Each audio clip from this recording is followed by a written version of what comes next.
Howdy, howdy, what's crack-a-lackin'? I'm Josh Ryzik, and I'm here with Brian Koleski for episode 2 of the Back of the End Zone podcast. And before we get started, I want to shout out the South Alabama men's basketball team. They played in the Sun Belt Championship last night against Louisiana, and they didn't win, but to get to where they did, back in January they were 8-13, 1-7 in conference play, and then they turned it on in the second half of the season, winning 11 of the last 14. Making it to the conference championship game as an 8 seed. Playing the number 2 seed. Playing for, an NCAA tournament berth, which both of us didn't think was possible. So we want to shout out to them because they played incredible. Yeah, burn the boats, baby. Hey, next year, coming back even stronger. Yeah. Richie Riley. Watch out for the Jags, not only in football, but in basketball too. Hey, the Sun Belt's getting put on the map, so it's something exciting. But this second episode today is going to have a lot of juice. We're going to dive in right away. Today we got, this episode we got NCAA rule changes, SEC scheduling proposal, big stuff, especially for the future of the game. We got the Big 12 is in talk with 4 Pac-12 schools about potentially joining their conference over media rights deals.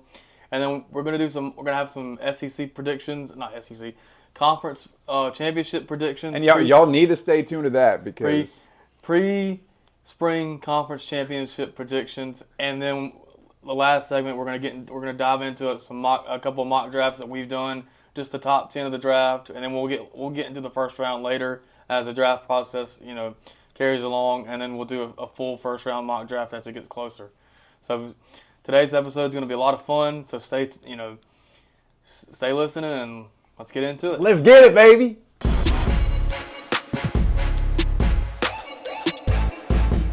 All right, to start off this week's episode, the NCAA has proposed a possible couple rule changes for this upcoming football season, which is quite interesting because the main rule that they're talking about implementing into next year's college football season is that the game clock will continue to run when a first down is gained. Because usually when there's a first down, the game clock stops and then it will resume once the team is set, ready to snap the ball, and once they're set after post-huddle.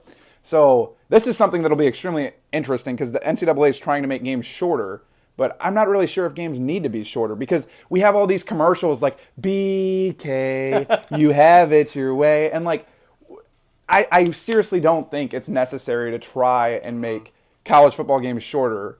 I mean, I see what the MLB is trying to do. I get all this, but I feel like right now it's just a little too much because fans are still going to watch. And baseball is a sport where it does need to be, it's a longer sport. It does need to be shortened. But football, I think the college football rules are fine the way they are.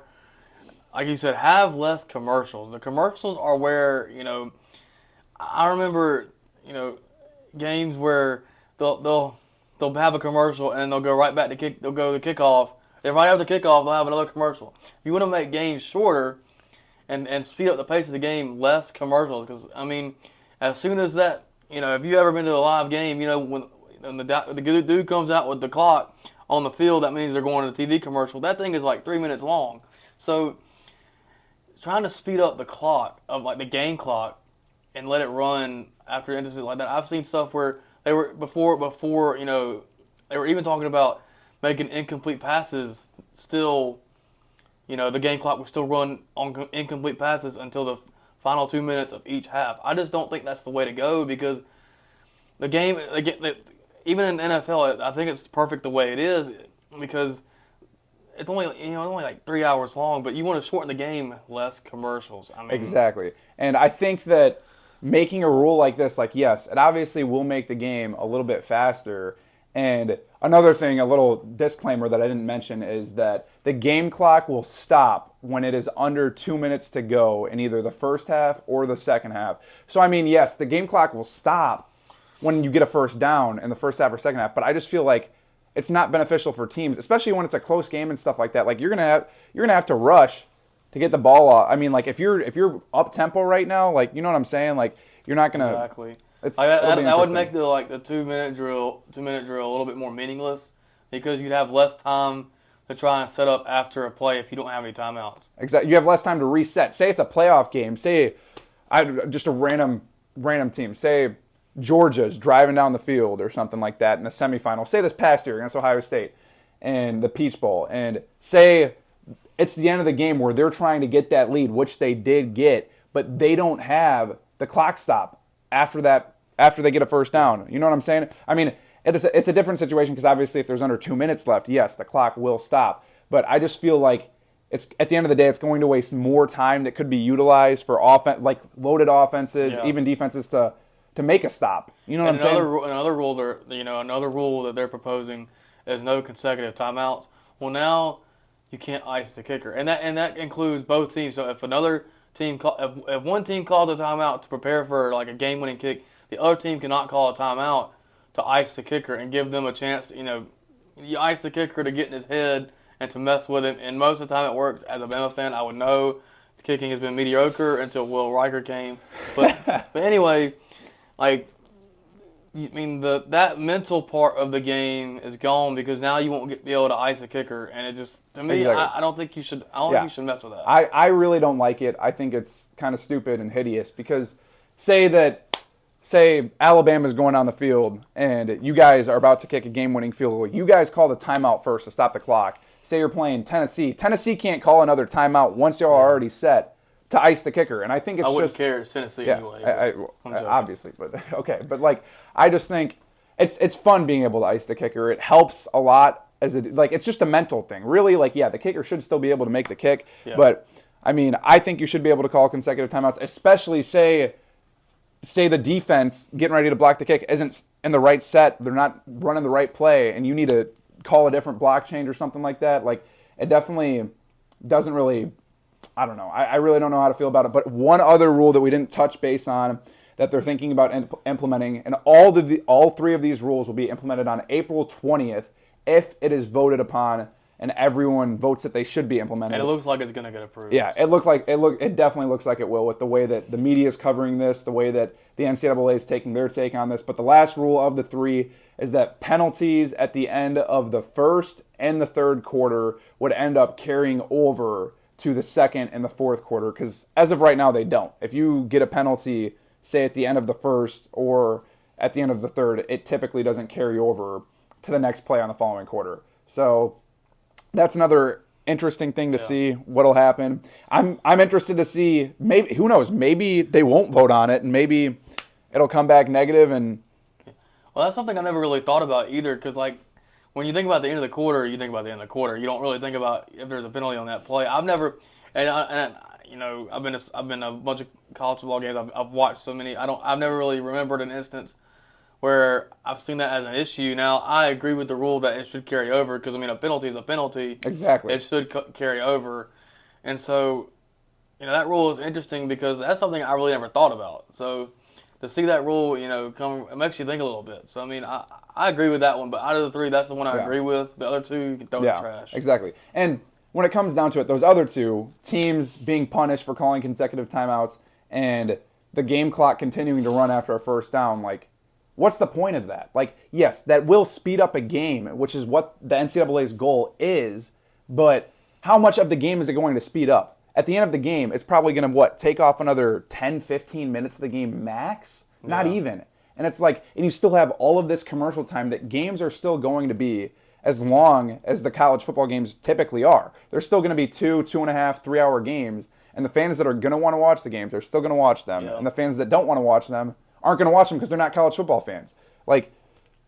And I completely agree with that. Like, it's just, I don't know. I think you're interfering with how the game is now, and a lot of people. That's why a lot of people love college football more than the NFL. The way the game is now, it's just unmatched, and I don't think you should mess with, especially the pacing, because baseball they have spring training to really, adjust to the rules. But when you the time they vote on these rules, spring practice in football, everybody would have already had their spring games and spring practices. So it doesn't give these teams enough time to adjust to those rule changes. And I think you're just messing with, the pacing of the game. I think you're messing, with the way games are decided. So I think, the NCAA, if they have any, cojones, vote. I mean, they should vote no on these rule changes, except for the one about the penalty. I mean, I don't know if they're going to vote on these as a group, as a group effort on these rules. Like if one gets shot down, the others get shot down. But if they're individually voted on, then the one with the penalties being carried over to court, like the end of the quarters, should be the one that stays. That's the one that stays. I agree with that. All right. So another thing that's deciding the future of the game is next year Texas and Oklahoma will come into the SEC, and the SEC has got a lot of pushback for their 8 conference game schedule, where they play only 8 conference games, where the Big Ten or other conferences play 9. Well, there's been a lot of talk about that, and on I think it was Friday, they broke. Sports Illustrated broke that the SEC is now looking at going to a 9-conference game divisionless, getting rid of both the East and West division, and playing a 9-game conference schedule with 3 permanent opponents that teams would play every year. So what this means would be like Alabama, for example. Every year, their permanent opponents would be Auburn, Tennessee, and LSU. And I like this idea. Now, and they say the selection is based off of rivalries and geography and parity. But Nick Saban didn't like that. He had something to say about it. He said, they came up with Auburn, Tennessee, and LSU for us. I don't know how they came to that, especially if you're going based off geography and parity. Now, as an Alabama fan myself, I like these 3 opponents because I think they're our biggest rivals. But I see where Coach Saban is coming from, because both of these teams, or all 3 of these teams, Auburn, Tennessee, and LSU, especially, are pretty good right now. Tennessee is, become what it has under Josh Heupel. Auburn, I think, is on the come up with Hugh Freeze, then you got, Missouri, who gets to play Vanderbilt, or Auburn, who gets to play Vanderbilt. So really, how they decide these teams is really going to be, It'll be interesting. It'll be interesting, and I think I side against Coach Saban on this one, because I like the 3 selections, and I like the overall format of this, because I think it does add a little bit more parity to it, and it makes the SEC a little bit more interesting. Exactly. I agree with it too. I think it's great for the SEC. I think it's something that if this actually happens, I think that other conferences will actually follow this too. And Brian Kelly said a couple days ago too that he is all in with this new format, that he wants this, because he said that he came to the SEC to play with the best of the best, which I may or may not agree with.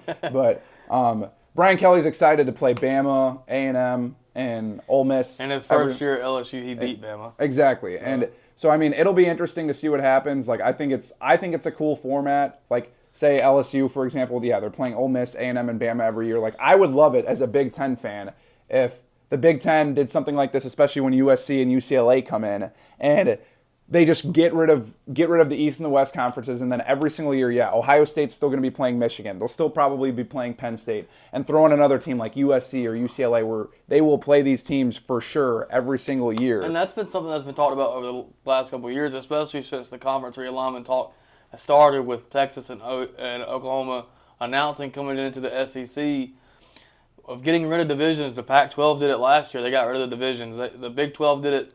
I did it years ago, where they got rid of the divisions, and so I think the ACC, SEC, and Big Ten will eventually follow suit, and it looks like the SEC is doing so, because with this, the best 2 teams get to play in the conference championship. Whether you want a little bit more parity in who makes the conference championships.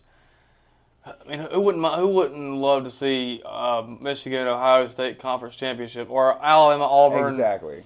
SEC championship, if they're the best 2 teams. I mean, this past year you would have seen Georgia and Tennessee. So I feel like this gives more opportunity for whoever the 2 best teams in the conference are, no matter division. I mean, no division. They are the ones that play for the conference title, no matter what their geographical location is. And I really like this format. I do too, and I think it's like, just with what you were just saying, look at the Pac-12 championship this past year. Utah versus USC. They played each other earlier on in the season. I'm pretty sure Utah won by 2 points. 2 points or 1 point by, it was a thrilling game. And I just feel like it makes it that much more fun, because this past year, going back to the Big Ten, looking at Michigan versus Purdue, who wanted to watch that Big Ten championship game? And it just sucks because for the Big Ten specifically, the East side is so much stronger than the West side is. Yeah. And yes, adding USC and UCLA will make the West side stronger. But just completely getting rid of the alignments and conferences where there's the East and the West or whatever it is, I think it makes conferences a lot stronger. I think it makes it better making this format that the SEC is looking at doing where you're going to play 3 specific teams every year. So you'll still have those rivalries to dive into. And I personally think it makes the conference stronger. It's better if teams maybe get that rematch in the conference championship. Yeah. And I think it's just better for college football. And you alluded to the rivalry things, and this gives it a chance not only to keep, the especially for the SEC, the 3 biggest rivalries, but to create some new ones. I mean, I would love, Alabama and Texas, played this past year and they play again this year, but I would love to see Alabama and Texas create a little bit of a rivalry. And something that you can look forward to every 2 years or something, but it gives chances to see new matchups, different matchups, and just really see the game grow and the conferences grow as they grow. So I feel like it'll be a good thing. And I agree with I disagree with Coach Saban on this one. I think the 3 Alabama opponents are good because. Those are great opponents. Yeah, you can't. You can't complain with that. Yeah, you're still going to be playing Auburn for the Iron Bowl. Tennessee is on the come up right now. I mean, they're already past their come up. Like they're still going to be pretty solid this upcoming year. Who doesn't love to kick Auburn, Tennessee, and LSU's ass every other year or every year for the most part? Yeah, exactly. So I mean, I think this will be great. Yeah, another thing that we're gonna the next segment we're gonna dive into. The Big 12 is in contact with 4 Pac-12 schools. And so they're in contact with Arizona, Arizona State, Colorado, and Utah. CBS Sports and The Athletic broke this on Thursday or Friday as well. So a lot of news came out on Thursday and Friday with the SEC scheduling proposal, the NCAA rules proposal, and now this, which the Pac-12 has been, they're falling apart right now. Just the Pac-12 can't. The Big Ten and the SEC were jumping on the gun right away with getting their media rights, with the Big Ten getting CBS and Fox and NBC, and the SEC with ABC and ESPN.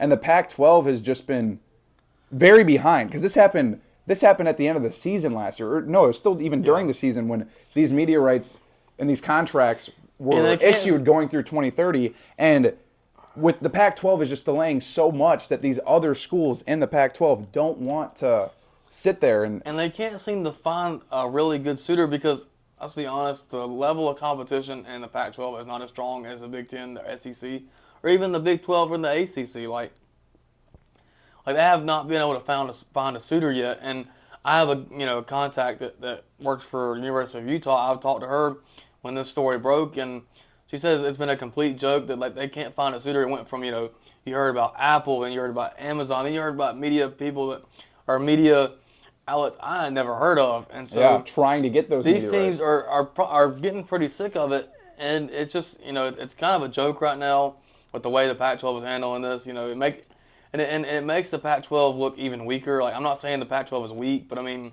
it does. It makes leadership look weak. And looking at with Utah the past 2 years, back-to-back Pac-12 champions, they want to continue doing that, but they don't want to continue to stay in the Pac-12 when it's going to keep going downhill from here because they're losing USC and UCLA, and they're just continuing to go downhill. Colorado's on the come up. Colorado also wants to continue to shine. Well, not continue to shine, but to show some sort of shine. And I think that they have the potential to do that. And I honestly think this is the best move for these Pac-12 teams. Colorado's been in the Big 12 before. They came from the Big 12 to the Pac-12. But it was even talked about last year when USC and UCLA news broke. Oregon and Washington were in talks with the Big 10. And then some of these same teams were in talk with the Big 12 last year. So, I mean, the fact that they're doing this again doesn't shock me. And I think there's more of a realistic chance of it happening this time because if the Pac-12 can't find a media rights suitor, especially one that pays well and pays the amount of money these programs and these schools want and need, then I think within the next couple of years, I don't think we're going to see a Pac-12 anymore. But if we do, it won't be part of the Power 5. It'll be either a Power 4 or a Power 3, and that's where I think all this conference alignment stuff comes in because It's interesting because you really don't know where it's headed. Even the future of the ACC is is uncertain because of the way we talked about it last week. Clemson and Florida State are handling their situations. Yep. So it's really going to be interesting to see going forward as to what happens because these four teams especially Utah, Arizona State, and Arizona, they've been in the Pac-12 for forever, and to see them in a different conference would be weird, and it would just be. But I mean, I understand I understand why they're doing this. So I understand it too, and I mean, it just makes sense with the way that college football is rolling, especially like if you incorporate NIL into this too, like just money wise too. Like players are gonna most high school prospects right now. I don't see why they would want to go to the Big 12. Other than Dion just coming to Colorado, I don't see why any high school prospect would want to go to a Pac-12 school with the way that their conference is headed. I mean, I think it's more beneficial for these schools. And they haven't made the playoffs since Washington in 2016. They've only made it twice, and it's just now that with the 12-team playoff coming into play, they'll make it more often. But just the Pac-12 is in shambles, and we'll see what happens going forward. But I mean, I'm still looking forward to see who wins the Pac-12 this year. But I mean, we'll see how it plays out. But this is pretty big, especially going forward with all these topics we're talking about the future of the game. It's interesting because it's huge and it's about going forward. So exactly, new futures are on the way. And all right, looking ahead to the future, one of the more exciting things that I'm excited to talk about right now is going into the 2023 season. We're both going to give our conference champion predictions now. Pre-spring practice conference. Yeah, today was the first day of spring ball. For most teams, most D1 schools. And as of right now, it's looking pretty hot. I want to start with the SEC. And Brian, I want to know who you think, as an SEC fan, as a Bama fan, I want to think who you think is coming out on top of the SEC as of today. As of right now, and I'm going to be honest, 100% honest, I'm picking LSU. I mean, Brian Kelly has done great so far at LSU as far as recruiting. They're going to be a top 10 team in recruiting every year. I mean, because LSU sells itself just as well as any other SEC team or any other college football team does. But the main reason is they have so much returning. They have Jayden Daniels coming back at quarterback, who was very underrated. I mean, when he was announced as starting quarterback last year, everybody thought it was a joke. But then he goes and beats Bama, and they take LSU to the SEC championship game. But they have Malik Nabels coming back I think it's Malik Neighbors coming back for wide receiver. They have a really good offensive line coming back. And they have in my opinion, one of the best players coming back in college football next year, Harold Perkins. What he did to college football teams in the SEC was just unworldly. He was like the next Will Anderson out there. What he did to Bama in that game was just, I mean, he disrupted Bryce Young and the offense so many times. I just think LSU, as of right now, has the best returning team. They have the most returning, and so I'm sorry, but as of right, because Bama doesn't know who their quarterback is going to be. It could be either Milroe or Simpson. Georgia doesn't know who their quarterback is going to be. They have a lot to replace as well. And Bama has 2 new coordinators coming in. For me, I don't think that it's all about all the returning guys or who you have. And for me personally, I think my SEC champion is Bama. I think that Saban, after last year, the couple losses y'all had, I do not think. I mean, yes, you guys are losing Bryce Young, you're losing Will Anderson, you're losing a ton of other guys to the draft. You lost a ton of transfers, but There's 2 new coordinators coming in too. Exactly. But I think that Nick Saban is going to do what Nick Saban does. That I have just a very strong feeling. I don't care that y'all aren't sure who's going to be quarterback next year right now.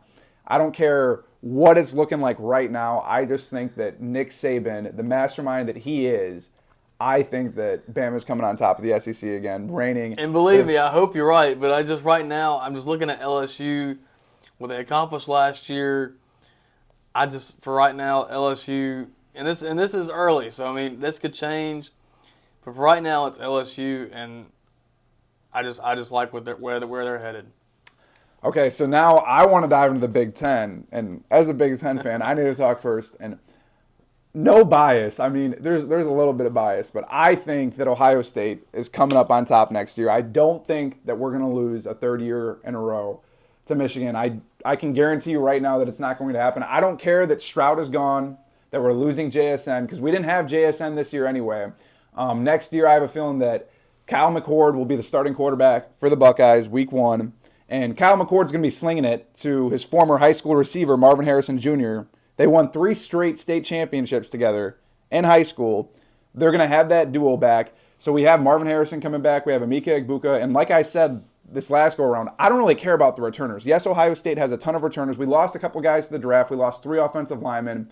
But I think that we have enough experience, enough guys that are equipped to step in and fill those roles. Our defense is going to be loaded next year. I'm excited because we got JT Tomanlaw coming back. There's a ton of guys coming back, and I don't care about J.J. McCarthy. I don't care about all these other guys. I think Penn State is going to be more of a force to reckon with than Michigan is next year. Yes, they have Corum coming back, but I have a feeling that Michigan is not going to be what we're all expecting them to be next year. I have a feeling they might have 2 or 3 losses before the Ohio State game come the end of the year. And I disagree with you, my friend. I think it's going to be Michigan for the 3rd straight year in a row. Jim Harbaugh has got that team feeling good about themselves. You know, J.J. McCarthy doing the Stephon Diggs, looking at the TCU celebration. Blake Corum coming back is huge. You have Donovan Edwards, who played great to finish the season when Blake Corum was hurt. That running back duo will probably be the best in the nation. Michigan's offensive line is always great, and they're one of the best in the country. They won the Offensive Line Award, I forget what it's called, the past couple years in a row. I think it's a Joe Moore Award. And then defensively, Michigan has always been pretty good.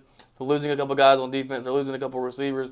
But I just think the way Michigan has been trending, and they get the game at home in Ann Arbor this year after they already beat Ohio State the last 2 years in a row in the shoe, and I just think it's going to be another, it's going to be a three-peat for Michigan because I really like where they're at right now. Blake Corum is one of my early Heisman favorites, and aside from Caleb Williams, and I really like where Michigan is at.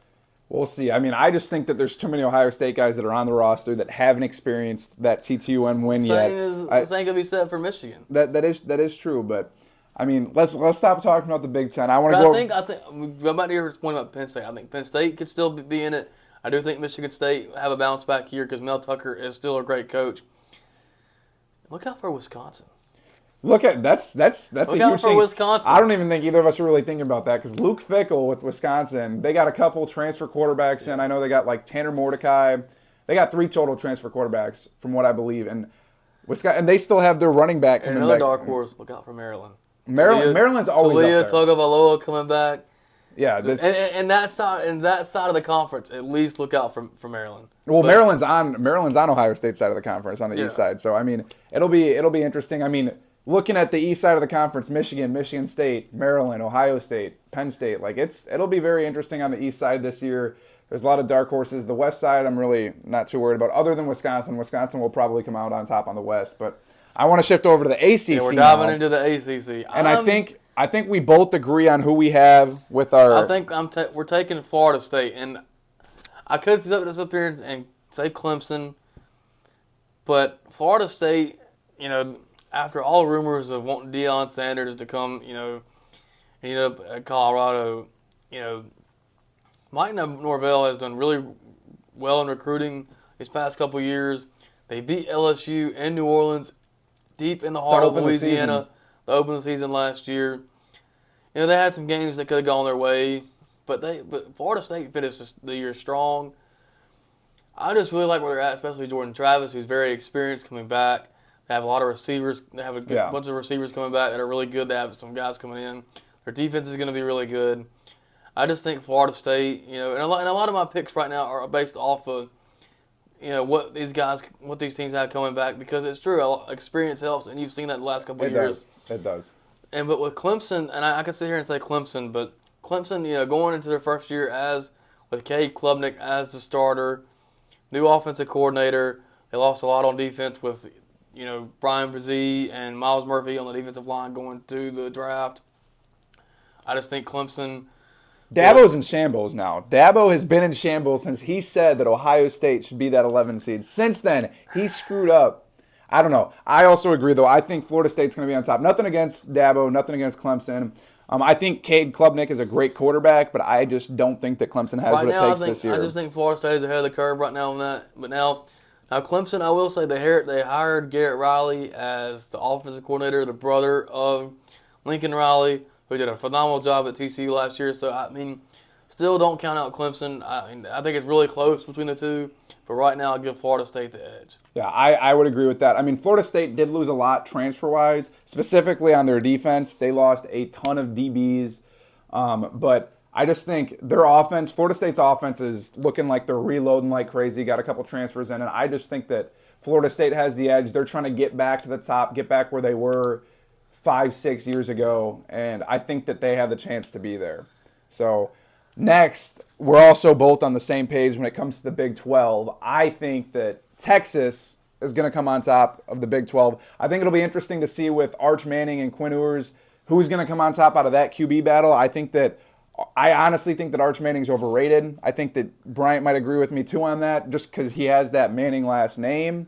I think they're both overrated. But I agree. I do think that Quinn Ewers is a little overrated. I think he's a little hot-headed. But I think that Texas is going to come on top of the Big 12. Like, yes, TCU did just get a lot of transfers in. They got a couple Bama guys, got a couple Georgia guys. But I think that where Texas is at now, where their mindset's going towards the SEC, I just have a feeling that they're going to come on top of the Big 12 this upcoming year. Well, the Big 12, and it's hard to pick the Big 12 right now because with TCU losing Max Duggan, Quentin Johnson, and some other key players that they had this year, and it's after the defeat they just had at Georgia in the national championship game. Who in the Big 12 really? I mean, I guess you could say it's kind of wide open because Texas, they behind TCU and behind Kansas State, they did finish with like one of the best records after that. But Texas, to me, just feels like the most talented option right now because they do have a lot coming back. They finished top 3 in recruiting. Adding Arch Manning, adding the guys that they did in recruiting, and in the portal they got the Georgia wide receiver A.D. Mitchell. I just think they're the most talented team. And OU coming off a abysmal 6-6 season, where Texas destroyed them 49-0. I mean, I had never in my life seen that in the Red River rivalry. But no, I feel like Texas is, like I said, I'm gonna say it again, is the most talented option because there's not really a lot of options in the Big 12 right now. TCU maybe there, Kansas State, Baylor, Kansas, I don't know. Kansas could be up there, but I mean, at the same time, it's like, the Big 12 really is wide open. Looking at all the teams that are potentially on top, you think about it, who's going to be on top? I couldn't tell you. And now we're going to shift to the Pac-12. We both have differences here. It's not we do have differences here. I'm going with Dan Lanning and the Fighting Ducks. And the Oregon Ducks, man.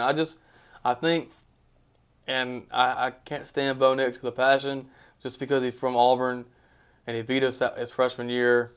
But he really came on strong towards the end of last year.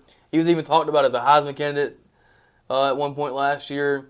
He's being talked about as a Heisman candidate this year. I won't go that far, but he is. Bo Nix, after that abysmal Georgia game, he really came on strong and played really well. And then Oregon's always going to have a great defense because of Dan Lanning being there, coming from the SEC, coming from Georgia. Kirby Smart, he knows how to build a defense. He knows how to build in the trenches. So they're going to be really good on defense. But they added a lot of some guys from their portal, and a guy that they added underrated is Trayshawn Holding, wide receiver from Bama. He had a little off the field trouble, but it was turning out to be not true, so they reinstated him. So I think Oregon will come out on top of the Pac-12. USC, I think they end up playing USC, but until USC gets a defense, they're not doing anything. For me personally, I disagree with you. I don't think I understand the little Bo Nix hype, but I do not think that Oregon's coming out on top. I personally am riding the Utah hype train. I think that Cameron Rising is coming for a three-peat. I don't think that USC is going to be able to beat them this year. I mean, they couldn't do it last year, and I don't think that they're going to be able to even come close to doing it this year. I think that Caleb Williams might have the mindset like they're going to, but I think that Utah is going to blow them out of the water. I think that Utah is going to blow every Pac-12 team out of the water. And just with Cameron Rising coming back, they got a huge yes, Utah lost a lot to the transfer portal. They didn't really gain much out of this year's recruiting class. Like, it was just average, like any other Power 5 team. I feel like it was just nothing crazy about it. But they did pick up some big transfers to fill in the holes of some of the defensive keys that they lost to the draft and through the transfer portal. They picked up 2 specific 4-stars. They picked up a linebacker from Stanford and an a pass rusher from BYU. And I just feel like both those guys, both those 4-stars, and what they already have, like we just said, with reloading your team and having that experience, I feel like it's going to be crucial. And I think Utah is coming on top of the Big 12, Pac-12. All this talk about, and since we're on the Pac-12, all this talk about Colorado, I don't think people realize how tough Colorado's schedule is. And say what you will about the Pac-12's competition, they got to play TCU, they got to play Nebraska, who might do well under Matt Rule in their first year. They got to play at USC. They play Oregon. They play Utah. They play the toughest competition in the Pac-12. So Colorado you could see Colorado as a dark horse, but right now in their first year, I don't see it in their first year. I don't see it in their first year. I think they'll be very good. I think they can make a bowl game, but their schedule is really tough as far as you talk about the Pac-12 and then playing TCU, Nebraska. I think that's a pretty tough schedule. But I have Oregon, man. I like Oregon. Nothing against my good friend Brandon McCartney. I think that Colorado I think they have a shot in 2 years. Give it 2 years. I think this year they might come out and win 6 or 7 wins, which I think most Colorado fans would be happy about, because the fact that you look at it, they had what? Didn't they only have 1 or 2 wins last year? It's like it was an abysmal season, and I think that next year they would be. I feel like a lot of the Colorado fans that aren't true Colorado fans, the fans that are kind of just riding the Deion hype train, I think they're expecting a lot more, but I think that the true Colorado fans that have rode with them in their lowest of lows believe that Deion has potential next year, but they might only get 6 or 7 wins due to the fact that they do have a very, very tough schedule. Yeah. But that's our pre-spring SEC, or not SEC, conference predictions. We might do some playoff predictions next week, but that's just because I picked LSU to win the SEC doesn't mean I might pick them to make the playoff. Because a one-loss Bama can always squeak in. So we'll see how things shape up in the spring. How these quarterback battles shape up, because they're not going to announce the starting quarterback, especially Bama. They're not going to announce it till the first game of the season. Yeah. So it's really hard to tell right now with these quarterback battles to see who's going to win. But like I said, this is a lot of my picks were just based off what a lot of these teams have coming back right now, and so yeah. All right, so for this last segment, we're gonna have a little bit of fun with this one. Going to do a mock draft. We're going to do the first 10 picks. And I'm going to dive right in. I have the Colts trading up to number 1 and taking my man, Bryce Young. I also have the same thing happening. I have the Colts trading with the Bears. And then at number 2, I have the Texans taking C.J. Stroud. I also have our first 3. Actually, our first 3 picks are the same. And I think these first 2 picks could go either way. I think the Bears have already announced they're going to end up trading it to who, and we don't know. But it's getting the sense that it's Indianapolis, just because I think Indianapolis is in the best spot. So are the Texans, but I feel like the Bears would get a little bit more from the Colts, and the Bears can sit back and still get either Will Anderson or whoever they want, or they could trade back again. Yep. And I have the Bears trading back twice. But these first 2 picks could really go either way. I feel like Bryce Young. We both feel like Bryce Young is the number 1 overall pick. But it could be C.J. Stroud after the performance he had at the Combine. It could be. It could be A.R., Anthony Richardson. It could be Will Levis. All four of those guys. And I can't believe I'm saying that about Will Levis and Anthony Richardson, because I don't think they're on the same level as C.J. Stroud and Bryce Young. But all 4 of those guys really have a chance at becoming that number 1 overall pick. But I just think it's Bryce Young. I think he's the most polished quarterback in this draft. No matter what you say about his size, just turn on the tape. The film speaks for itself. Same thing about C.J. Stroud. Oh, the film definitely speaks for itself. And I just think, like you were just saying, there's a lot of quarterback needy teams in this draft with what's going on in free agency. God knows what else happens. But all four quarterbacks, Will Levis, Anthony Richardson, Bryce Young, and C.J. Stroud, they all could potentially be picked in the first round. A couple of months ago, I probably wouldn't have said that, but as of right now, it's looking like more than likely that will happen and that will be the case. 4 of these quarterbacks will go in the top 10, which wasn't the case last year. Only one quarterback went in the first round last year, and it was Kenny Pickett at pick 20 with the Steelers. So at 3, we both have Will Anderson. I think that's with the Jalen Carter stuff, I think that's that's a given. It's a no-brainer. Unless the Cardinals trade back, there has been a little bit of chatter about maybe the Cardinals potentially wanting to trade back.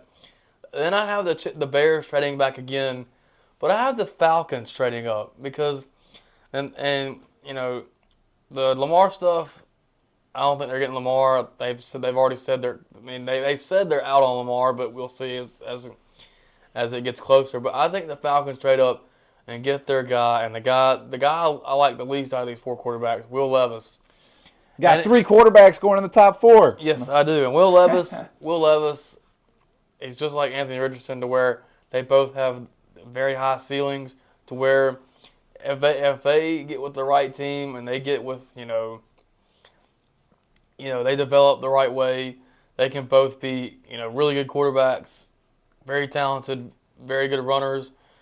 But I have the Falcons trading up and getting Will Levis. I think he'd be all right there. For my 4th pick, I have the Bears trading back again, just like how you did. But I have the Bears trading back with the Lions at number 6, and I have the Lions actually trading up for Jalen Carter. I know that there's a lot of talks with people saying with all the stuff going on with Jalen Carter, but I still have a feeling that he's just going to be too hard to pass up, that he's going to be one of those guys that a lot of teams still want, that they see that talent, and a lot of the teams need what he has, and he's going to be hard to pass out of the top 5. And that's the same thing. I mean, I have the Seahawks picking him at 5. The Seahawks. I don't see the Lions trading up that far to get Jalen Carter when they could get somebody that. I mean, I'll get into the Lions in just a few minutes, but I think the Seahawks pick Jalen Carter. He's the best player available at that point. He's a freak. He's probably and I'm being unbiased here. He's probably the best player outside of a quarterback in this draft. He's just really good. He's strong. He's athletic. I mean, and people question his leadership after the, arrest thing in Athens. But if you really think about it, I mean, it's a bad look, but he's still a great player, and I think he's an excellent leader. I mean, you've heard it from the guys at Georgia. And I think it's something that can get polished up and something that can get fixed. Exactly. Upon, he's still, you got to think about it, he's still technically a kid. He's still in college. Yes, it's a mistake. We all make mistakes. It happens. At number 6. Hold up. I still haven't even gotten to my number 5 yet. My number 5, I have Tyree Wilson being picked by the Seahawks. Yeah. I really don't know what's going to happen. I also suck at mock drafts, just a little disclaimer, and I really don't care what happens, but I think the Seahawks might make the pull at getting Tyree Wilson at number 5. So disclaimer, I do these every offseason. I think it's just fun. I even do unrealistic stuff, like have the Broncos trading Russell Wilson to get up to number 1, but that's just discard that. But no, at number 6, I have the Panthers trading up with the Lions, trading with the Lions to trade up number 6 and taking their guy, the next Cam Newton to some people, Anthony Richardson, which he very well could be the next Cam Newton. He's got a lot of traits that Cam Newton had, but Cam was just different. But I'm not going to get into Cam Newton. I don't like him for obvious reasons. But no, I think Anthony Richardson has a chance to be really, really good. If he can polish up his passing game, he had a 37. I read this yesterday. He had a 37-point-something completion percentage when under pressure, one of the lowest in college football. If you look at Bryce and C.J. Stroud, Bryce was pressured 40% of his snaps and had over a 50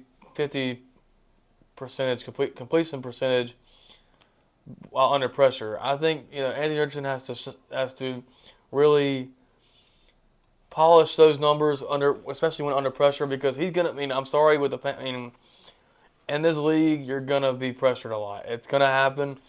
Defensive tackles and edge rushers are just too athletic sometimes for offensive linemen, even really good offensive linemen. And he's gonna have to use his legs. He's gonna have to be smart. So Anthony Richardson is really interesting. I like him a lot more than Will Levis, but he's still a project.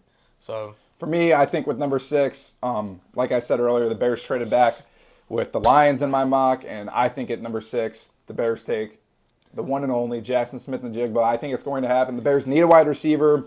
I know that there's some questions with that, like, yes, why didn't the Bears get Will Anderson or Jalen Carter? I just think that it fits. I think Jackson Smith-Njigba is going to be great coming back, teaming back up with Justin Fields. I think that's something that the Bears need because I don't really think that the Bears are going to test the market that much with wide receivers. There's not a lot of big-name wide receivers that are going to be free agents this offseason. Yes, they could potentially trade. There's been lots of talks in the Bears world of a ton of Bears fans wanting the Bears to trade for T. Higgins. It could happen, but I really don't see the Bengals pulling the trigger on that, regardless of what happens. So I think that Jackson Smith-Njigba is the Bears guy at 6, and the Bears are going to be on the come up next year. At 7, so I have the Panthers jumping the Raiders to get a quarterback. And so after Anthony Richardson, there's not really a quarterback worth taking in the first round unless you want to roll the dice on like a Max Duggan or Hendon Hooker in the late first round. I don't think there's a guy outside these 4 that deserve a first round pick. So I got the Devils going DB here, something they desperately need.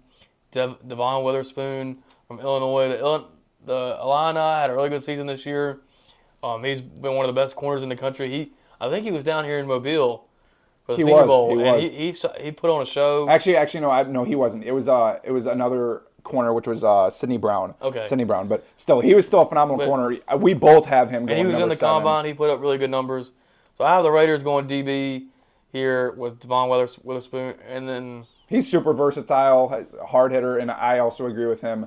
I think that the Raiders are going to take Devon Witherspoon at number 7, and I think it's bound to happen. Then jumping to pick 8, I have the Falcons with pick 8 taking Anthony Richardson. I think that they need a quarterback. I think that's good for Kyle Pitts, too, teaming back up with an old Florida quarterback. Even though they didn't necessarily play together, I still think that that's going to happen. I think that's what the Falcons are going to end up doing. But so at 8, I have the Bears taking Jackson Smith-Njigba, but just 2 picks later than you because the Falcons traded with them. I think that's a necessity.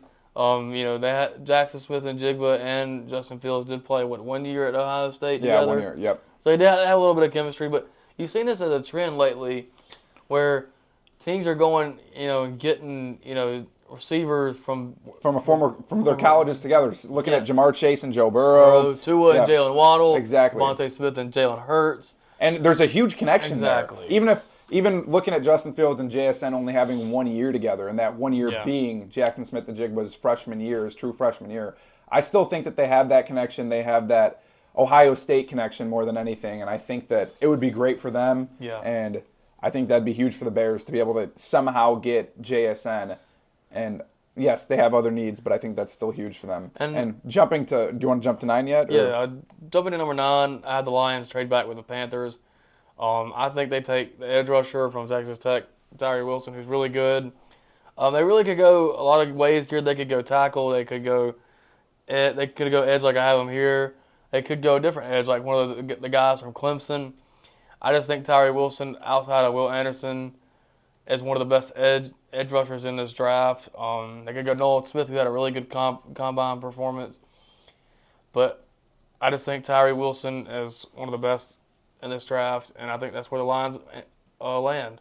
I think that the Panthers have number 9. I think that they take Quentin Johnson. I know right now their quarterback situation is also sticky, like most other NFL teams right now. They don't really have a quarterback they just don't really know. Their quarterback situation is uncertain next year, but I think that the Panthers at number 9 will take Quentin Johnson.